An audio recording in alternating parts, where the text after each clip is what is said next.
right, what's up everybody? This is Mike of Munch Development coming to you with part 4 of our Building a Discord Bot tutorial. And in this one, we're going to push it to a production server and allow you to see how we do it so that LutherBot can be online and not just from my computer, but from a running Heroku instance, and he can insult you ad infinitum. All right, so as long as the server's up 99.9% of the time, uptime, right? That's okay. So without further ado, let's get started. Okay, so you see our outline here is we're going to create the Heroku app, update the code to use environment variables, configure Heroku as a worker, set automatic deployment up, create environment variables in Heroku, start the worker Dyno, push the changes to GitHub, and then conclude. A lot of steps, but they're short steps. So let's get right to it. All right, so creating, let's see, Creo, let's get that out of there. What are you doing? All right, what are you doing? You're killing me. You're killing me, self. Okay, here we go. Let's do that. All right, so I'm going to create the Heroku app. All right, first you got to sign into Heroku. That's going to be number 1. Okay, if you haven't done that, click the link in the description below. I'm not going to sign up because I've already done that. All right, then we're going to install the Heroku command line interface. I may just do it all from the graphical user interface from the dashboard, but it may be helpful for you to install that. There's multiple ways you can do it. You can do everything from the command line, or you can do everything visually. I'll do it visually so that we're not doing all command line stuff. All right. And then we're going to go to our dashboard. Okay. So this is our dashboard. I'm going to bring it up. It's dashboard.heroku. Okay. All right. And then what am I doing? What am I doing? All right. Let me get out of there. Okay. So we're going to click new, create new app. I'm going to call it MD Luther Insult Bot Discord. All right. And then the app owner is me. I'm going to click create app. All right. So now we've got a new Heroku app. Just that simple, right? Name your app, create app. All right. So the next thing we need to do is update our code to use environment variables. Now, one of the reasons why we're going to do that is because Heroku uses environment variables, and we want to be able to change those environment variables from Heroku and not have to do it from our code. All right. So we need to install, all right, something. Okay. npmi. I'll save dev and dot. It's supposed to be .env, not actually the .env. Okay, so let me do that here. Change that to .env. All right, so that's a library, and I'll actually put that in the link to the description so that you can see that library. Basically, it lets you mock the environment variables inside of your application. All right. So now we need to create a .env file in our the root of our directory. So I'm just going to copy that. Touch.env. You'll see that pop up right there. All right. And that's what we want. And inside of that, we're going to put this code that right there. All right. So I'm going to come over here to .env. Click it, and that's what we want. Oh, let me get that out of there. We don't want that. We want it to be, all right, so these are going to be our environment variables, a command prefix and a token. Very similar to what we've already done, so shouldn't be anything weird there. Now we need to update our index file to use these variables. And I'm going to open this up in Finder to the right. All right, and so you won't be able to see this. But I'm doing that so I can update this with the right variables. I'm going to update it with my token, and I don't want you to see my token. Okay, so let's update our index file, however, to use .env, all right, .env. Okay, so we're going to copy this, the whole thing, into our index file. And I'll show you what I'm changing. So we're adding this line to the top, right? This is basically saying if we're not in production, let's use that .env file, all right? This is still the same. That's still the same, but this line changes. Instead of using our config.json, we're going to use the variables that we get from our .env. All right. So this is going to let us use the ones in development and the ones from Heroku. Okay. So we're just doing the same object destructuring. We just changed the object that we're destructuring. All right. Instead of that config.json, we're actually destructuring the process's environment variables. Okay. And I'm going to change this line for no reason other than we may want to use this in multiple channels, and this is hard coded. All right, so I'm just have the console log it, and you'll be able to see that log inside of the Heroku logs. Okay, and then we're using instead of these, we're using these. All right, and that changes, and that's the only stuff that's changing. Okay, so I'm going to just copy paste all of that. Okay. And I can delete this config directory. Now, this is the dangerous command right here that you can use. I'll use it though. I'm going to use it, right? You could either just do this, right click and click delete. I'll do that. You can do that, or you can do rm-rf config and it's gone. Okay. So now we won't actually. Now I'm going to load this up real quick. I want to make sure that we're still working. All right. So I'm going to add the token to my .env file. I'm going to save that, and then I'm going to run node adat and see what happens. See if it breaks. Oh, LutherBot is online and ready to insult you. Okay, so let's see what happens. Yeah, is he online? Yes, he is. I'm open. Yeah, he's right over there. He's online. All right, so everything's still working well. Okay, let's see what happens if we ask him Luther, and Luther insults us. All right, you are the cousins of the Antichrist. All right, there we go. Luther ruthless.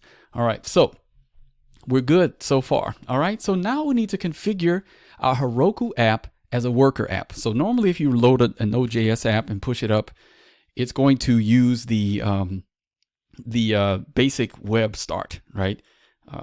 We don't want that. We actually want it to be a worker.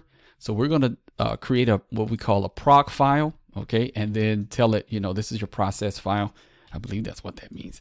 All right, so let's close this. We're going to say touch proc file, and then we're going to add this to that proc file. All right, so you see it even has the cool little Heroku icon over here telling you, yeah, I know what you're trying to do. Hurry, I know what you want. All right, so we're going to say, hey, use the worker.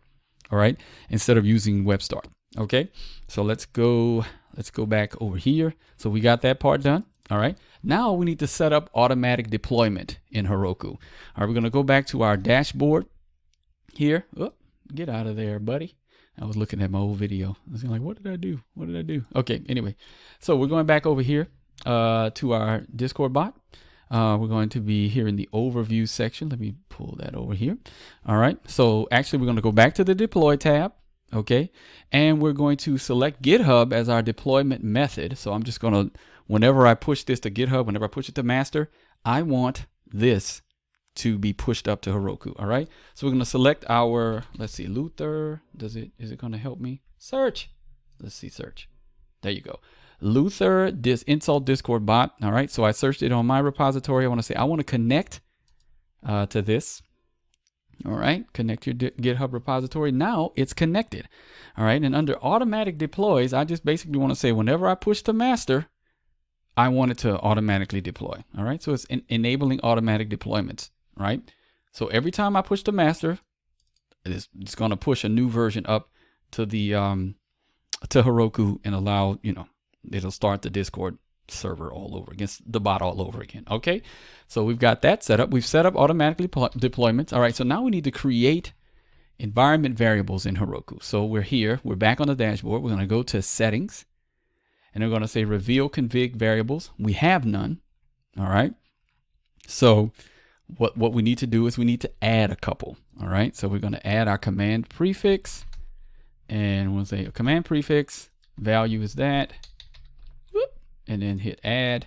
Now I'm going to come back. I'm going to scroll over. So I'm going to do this token, and I'm going to put my token in. So I'm not going to let you all see that. All right. And then I'm going to put this over here. I'm clicking add, and then I'm going to hide them. And now you see them. Now you don't. So I did the same thing, but I basically, just didn't let you see it. Okay, cool. All right. So now we need to go back to Heroku and let's see, we're on the resources tab. All right, we have no Dyno set up. Okay, so let's configure a Dyno. Well, actually, you know what? We need to push it. Once we push the, yeah, we don't need any add-ons. Once we push, we'll actually figure out what we're doing. All right, so I need to push this. I need to switch these two.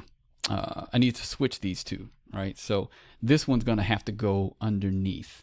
right, start the worker dyno. Okay, so this one has to go after we push the changes to GitHub.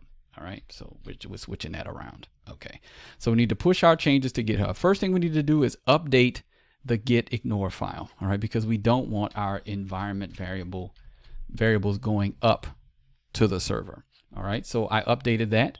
All right, now we need to just do, and I actually don't want any of these. Let me do this. Yeah, I don't want these going in either. Yeah, so let me pull them out of the project really quickly. Yeah, because those are the images that are created for the thumbnails of the video.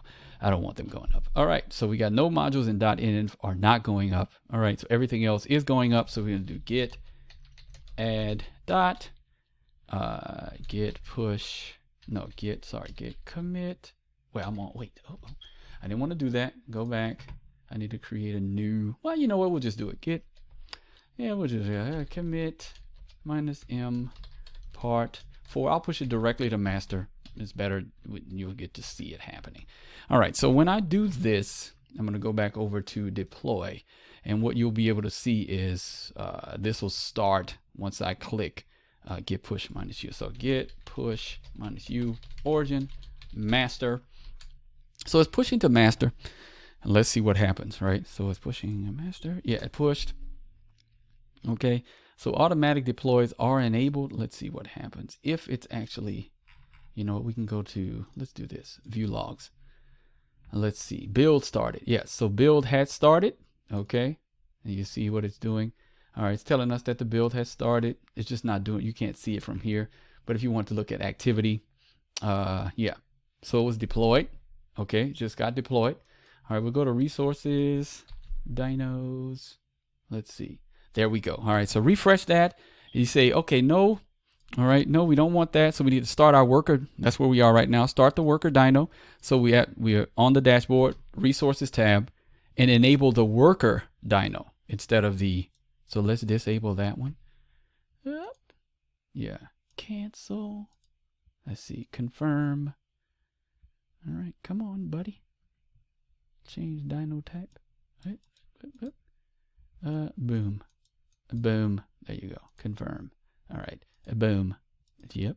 A confirm. There we go. All right. So let's see what happens. Is our Discord bot? He's online. He's online. And you see, I'm not down. I don't have him running down here. He's running on the live server, right? Luther. Boom.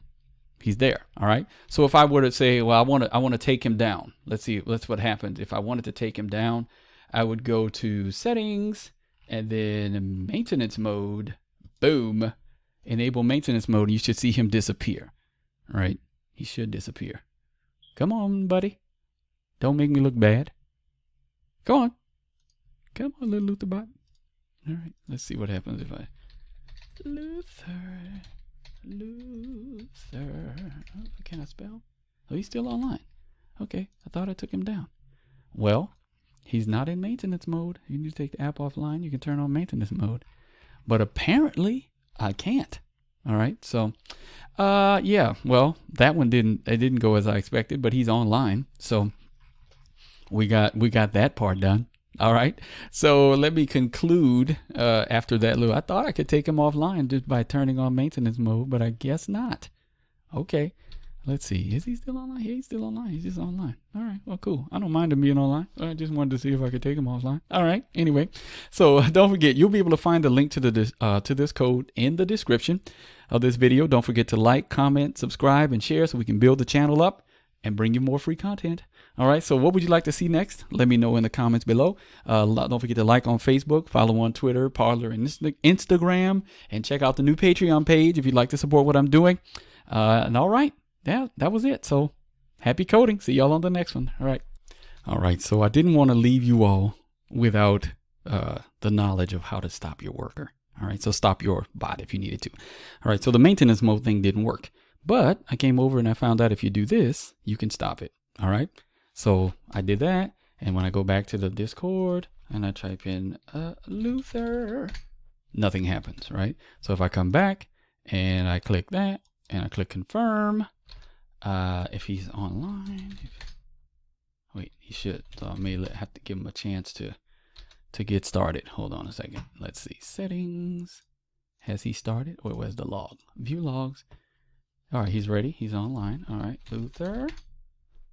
What? There he is. All right, he's back online. All right, so I wanted to leave y'all with that. I didn't want to leave you hanging. Okay. All right, see y'all on the next one. Happy coding. Whoops.